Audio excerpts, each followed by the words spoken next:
વસ્તી બરાબર પચાસ કરોડ વસ્તીની અંદર અરે આકાશ માતા કે પૃથ્વી ઉપર કોઈ એવો યોદ્ધો બતાવો જે આ કંસ સામે ટક્કર જીવી શકે તો જલ્દી કહો મહારાજ આકાશ કે પાતાળ પૃથ્વીની અંદર આપના જીતે આપણે જીતે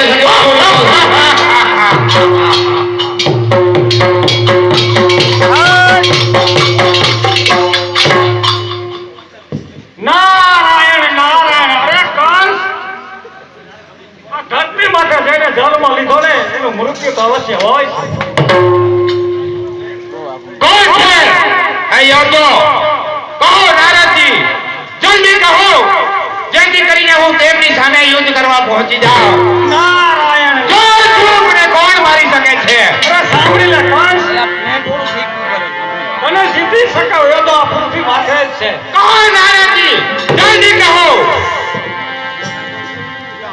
નારાયણ નારાયણ સાંભળી લે રાજા જેમ તું બે પિતાનો પુત્ર છો એમ જરાસંઘ બે માતાનો પુત્ર કહો નારદજી તે બે માતાનો પુત્ર કઈ રીતે છે નારાયણ નારાયણ સાંભળી રાજા એનું કારણ તો એ કે એના પિતા એક વખત જંગલમાં ગયા હતા જંગલમાં હાલતા હાલતા એક ઋષિ મહાત્માને આસન આવ્યું ત્યાં જઈને પૂછ્યું કે અરે રાજન અત્યારે અઘોર જંગલમાં આવવાનું કારણ તો રાજાએ જવાબ આપ્યો કે અરે મારા આવવાનું કારણ તો એ જ કે મારે ત્યાં સંતાન નથી સંતાનની પ્રાપ્તિ મેળવવા માટે તમારી પાસે આવ્યો છે તો ઋષિએ જવાબ આપ્યો કે લે રાજન આ ફળ તારી રાણીને ખવડાવજે તે અવશ્ય તારે જન્મ પુત્રનો જન્મ થશે ફળ જાય તો ઋષિ અલગ થઈ ગયા અને રાજા બહલદ વિચારમાં પડી ગયા કે આ ફળ એક અને રાણી બે તો ફળ કઈ રીતે ખવડાવવું વિચારમાં ઘરે આવે બને રાણીને અડધું ફળ ખવડાવ્યું અરે થોડોક સમય જતા બને રાણીની અડધા પુત્રનો જન્મ થયો અડધા પુત્ર જોઈને રાજા રાણી ગુસ્સે ભરાણા અને અડધા બાળકના ફાટ્યા એને જંગલમાં ફેંકી દીધા અરે થોડોક સમય જતા આકાશ માર્ગે એક જરા નામની રાક્ષસ જતી હતી એને આ બાળકના ફાટ્યા જોઈ અને પૃથ્વી ઉપર આવી બાળકના ફાટ્યા સજીવન કરી એનું નામ એને જરાસન રાખવામાં આવ્યું એ જરાસન તારે હારે યોગ કરશે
અરે મહારાજા, આપ જેવા રાજવી રાજા રાજ કરતા હોય અને આમાં જેવા વરદાન હોય તો આપણી પ્રજા સુખી જ હોય. અરે હું કોણ? લીલગીરી પર્વતનો રાજા જરાસંઘ. અરે યુદ્ધ ને યુદ્ધ વગર મને ક્યાંય ચેન પડતો નથી. અરે સિંહનો કરું શિકાર, વાઘ પર કહું વાર. અરે યુદ્ધના પંખી પાડું, નામ છે મારું જરાસંઘ. અરે પ્રધાનજી, આજે આ મને અરે પ્રધાનજી, આજે આ હજારો રાજાઓને મારા કેદખાનાની અંદર કેદ કરવામાં આવ્યા. તેમની ખુશાલીમાં શ્રાપ અને મુંજરાની રમઝટ બોલાવો અને સારામાં સારી ગાનેવાળી બોલાવો. छोटी मोटी देसी देसी गाने वाली चलो तारी बाजू में पानी चलो.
આખું ગાલો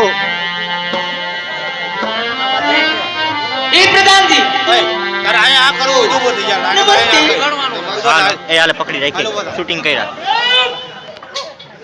એ પ્રધાનજી બોલો જી. મને શા માટે બોલાવી? ગાંધીનગર બાપુ ગયા હે ગાંધીનગર, ચૂંટણીની સીટો 2 ખાલી હતી એટલે એને તેડવા જવાના. બાપુને હા હા, પણ હવે બાઈનું રાજ નહીં હાલે. અરે હાલવું પડશે. પણ ભોય હતા એ તો ક્યાં?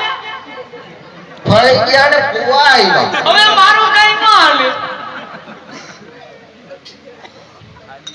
એક સંગીત બાપુને સાંભળવું છે તો એક સંગીત સંભળાવો. તમને કઈ આવડે? મને તો ક્યાં આવડે, તો ન કરી દઉં.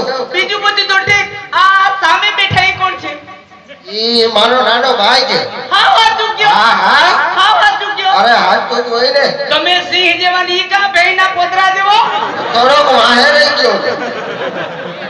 એવું છે. હા ઓ મારું બસ બસ. લગન થઈ ગયા કે સગર સાચું કહું?